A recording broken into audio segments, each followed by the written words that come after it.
বাংলাদেশ ছেড়ে চলে যাচ্ছি একেবারে, এটাই শেষ যাত্রা। আর কখনোই হয়তো আসা হবে না। 20 বছর বয়সে নিজের পরিবারের জন্য এবং নিজের ভবিষ্যৎ সুন্দর করার জন্য জার্মানিতে পাড়ি জমিয়েছিলাম।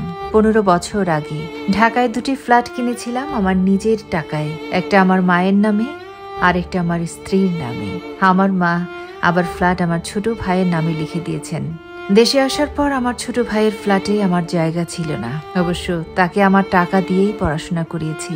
সে এখন ভালো জব করছে। আর আমার স্ত্রী আমার কেনা টাকায় ফ্ল্যাটে আমাকে ঢুকতে দেয়নি, আমাকে নিষিদ্ধ করেছে। সে আমাকে তালাক দিয়েছে বিনা কারণে।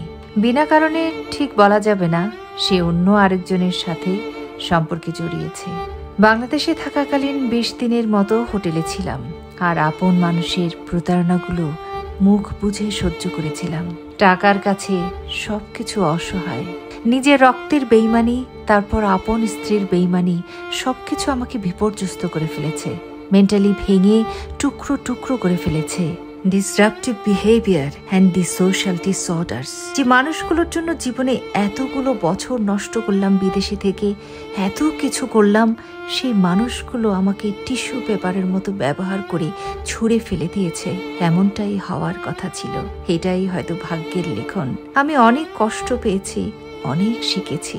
তার মানে এই না আমি শেষ হয়ে গেছি, আমি নিঃস্ব হয়ে গেছি। এরকম ফ্ল্যাট আরো 10টা কেনার ক্ষমতা সৃষ্টিকর্তা আমাকে দিয়েছেন, কিন্তু লোভ দেননি, অহংকার দেননি। কারোর প্রতি কোনো অভিযোগ নেই, কোথাও কোনো বিচার দিব না। বিচার এক জায়গায় দিয়ে রেখেছি, তিনি নিশ্চয়ই সবকিছুর ঊর্ধ্বে নিরপেক্ষ বিচারক। এক জার্মান প্রবাসীর জীবনে ঘটে যাওয়া অপ্রত্যাশিত ঘটনাই বলে দেয় কঠিন বাস্তবতার কথা। এমন ঘটে যাওয়া ঘটনা যেন দুঃস্বপ্ন। রচিত হয় এক অন্তর্বেদনার কাব্য, তেমনই এক গল্প। পরবাসে প্রতিটা প্রবাসী ভালো থাকুক, সুস্থ থাকুক, এই শুভকামনায় বিদায় নিচ্ছি।